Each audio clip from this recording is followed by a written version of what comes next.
और मध्य प्रदेश में ऑक्सीजन की कमी से हो रही कोरोना मरीजों की मौत के बाद भी सरकार ये मानने को तैयार नहीं है कि मौतों की वजह ऑक्सीजन की कमी है। सरकार ने जबलपुर हाई कोर्ट में जो जवाब पेश किया है वो चौंकाने वाला है, क्योंकि उसमें सरकार ने ऑक्सीजन की कमी से एक भी मरीज की मौत होने की बात नहीं मानी। कोरोना आपदा मामले में सुनवाई करते हुए हाई कोर्ट ने यह पाया था कि प्रदेश के अस्पतालों में ऑक्सीजन की किल्लत से 87 मरीजों की मौत हुई है। इस पर कोर्ट ने राज्य सरकार से सभी जिलों में ऑक्सीजन की कमी से हुई मौतों पर विस्तृत रिपोर्ट मांगी थी। हालांकि सरकार की ओर से भोपाल समेत प्रदेश के 7 जिलों को ही रिपोर्ट पेश की गई है। वहीं इस जवाब पर कोर्ट मित्र नियुक्त किए गए हैं। वरिष्ठ अधिवक्ता नमन नागरथ ने ऐतराज जताया है कि उनके मुताबिक सरकारी झूठ का पर्दाफाश करने के लिए अब उन परिजनों को सामने आना होगा जिनके मरीजों की मौत ऑक्सीजन की कमी से हुई है। सरकार ने अब तक बुंदेलखंड मेडिकल कॉलेज में हुई 14 मौतें, जबलपुर के गैलेक्सी सुखसागर और बेटी सिटी हॉस्पिटल में हुई 10 मौतें और ग्वालियर के जय आरोग्य अस्पताल में हुई 4 मौतों पर जवाब पेश नहीं किया है। हाईकोर्ट ने अपने आदेश में उन जिलों का, अस्पतालों का और जो पेशेंट्स मरे थे उनकी संख्या भी दी है। सरकार ने हलफनामा प्रस्तुत किया है हाईकोर्ट में, जिसमें उन्होंने उस जिले के सीएमएचओस का प्रमाण पत्र लगाया है और वो जो पत्र है उसमें ये कहता है कि ये जो मरीज की मौत हुई है ये ऑक्सीजन की कमी से नहीं हुई, ये गंभीर मरीज थे और इलाज के दौरान वैसे मरे हैं। और ज्यादा बातचीत के लिए हमारे संवाददाता विजेंद्र पांडे हमारे साथ जुड़ गए। विजेंद्र, सवाल ये उठता है कि अस्पतालों पर जांच चल रही है, ग्वालियर का अस्पताल हो, जबलपुर का अस्पताल हो, जांच बिठा दी गई। ऑक्सीजन की कमी से जिन लोगों की मौत हुई है उनकी तस्वीरें भी सामने आई थी कि किस तरह से वो गायब हो गए थे। अगर अस्पताल ने ये पाया है कि मैनेजर और जो टेक्नीशियन था उसका ऑक्सीजन का, जिसे ऑक्सीजन लगाने का जिम्मा था, वो दोनों वहां से गायब हो गए थे।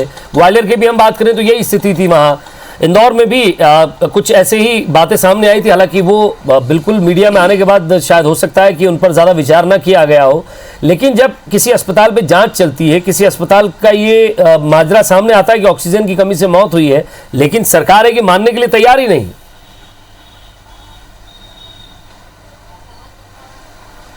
जी हाँ विजय, सरकारी फाइलों में गांव का मौसम गुलाबी है। कुछ यही बताने की कोशिश राज्य सरकार ने हाई कोर्ट में पेश अपने जवाब में की है।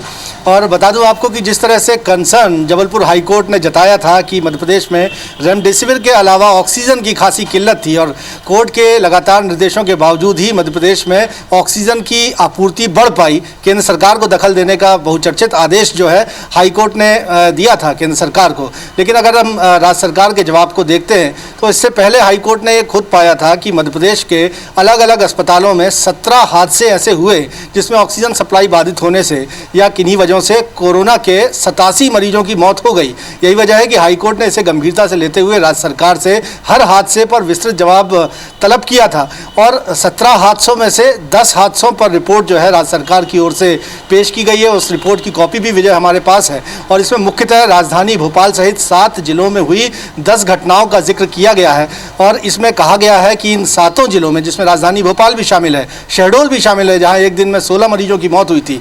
सरकार का जवाब कहता है कि इन 7 जिलों में एक भी मौत ऑक्सीजन की कमी से नहीं हुई और संबंधित जिलों के जो सीएमएचओ हैं उनकी ओर से उनका जवाब इसमें संलग्न किया है, सरकार के जवाब में किया गया है, जिसमें कहा गया कि किसी न किसी तरह से वो हालत ऐसे कोरोना मरीजों की गंभीर थी।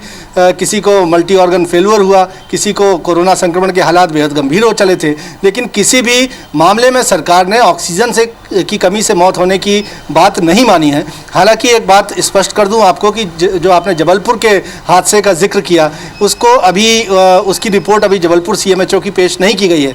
जैसा मैंने आपको बताया कि 17 हादसों में 87 कोरोना मरीजों की मौत हुई थी। इनमें से 10 हादसों की रिपोर्ट पेश की गई है सरकार की ओर से और 7 हादसों की रिपोर्ट आना बाकी है। लेकिन जो 10 हादसों की भी रिपोर्ट हाईकोर्ट की में पेश की गई है वो कहीं ना कहीं हैरान करने वाली है, क्योंकि जिन्होंने रियलिटी को अपनी आंखों से देखा है या तमाम जो मरीज मीडिया के सामने भी आए थे उसके बाद सरकार ये कहती है कि ऑक्सीजन की किल्लत से कहीं कोई मौत नहीं हुई, बल्कि गंभीर तौर पर बीमार होने की वजह से ये मौत हो गई। ऐसे में अमाइकस क्यूरी जो नमन नागरथ नियुक्त किए गए हैं कोर्ट मित्र जबलपुर हाई कोर्ट में कोरोना आपदा मामले पर स्वतः संज्ञान याचिका पर सुनवाई के दौरान, उनका कहना है कि सरकार का ये जो जवाब है, जाहिर सी बात है, हैरान करने वाला है, लेकिन सरकारी झूठ का, अगर ये सरकारी झूठ वाकई है तो इसका पर्दाफाश तभी हो सकता है जब ऐसे मरीजों के परिजन सामने आए जिन्होंने अपने मरीजों को खो दिया अस्पताल में किल्लत की वजह से। तो ऐसे में ऐसे लोग या तो हाई कोर्ट में पिटीशन फाइल कर सकते हैं, कोई इंटरवेंशन पिटीशन फाइल कर सकते हैं, या संबंधित थानों में किसी तरह की कोई शिकायत कर सकते हैं। तब कहीं जाकर ऑन पेपर सरकार के इस जवाब पर सवाल खड़े किए जा सकेंगे। लेकिन फिलहाल अगर देखा जाए तो विरोधाभासी हालात तो ज़रूर हैं जिस पर सवाल उठाए जा रहे हैं। हालांकि देखना होगा कि बाकी जो बचे हुए ज़िले हैं, मसलन जबलपुर की हम बात करते हैं, उसको लेकर सरकार का रुख क्या होता है। लेकिन जिन्होंने हकीकत वजह अपनी आंखों के सामने देखी है, उनकी ओर से अगर सवाल सरकार की जवाब पर उठाए जाए अब वाकई तो कोई हैरान करने वाली बात क्योंकि अब अगर परिजन सामने आते हैं और परिजन अपनी तरफ से कोई बयान दर्ज कराते हैं या कोर्ट की तरफ से पूछा जाता है या जिस वकील ने ये इसकी याचिका दायर की है, अब परिजन आकर सामने कुछ बात करते हैं तो शायद उस पर भी कोई संज्ञान लिया जा सकता है। हालांकि नज़र बनाए रखिएगा विजेंद्र, आप अपडेट आपसे लेते रहेंगे। बहुत बहुत शुक्रिया इस तमाम।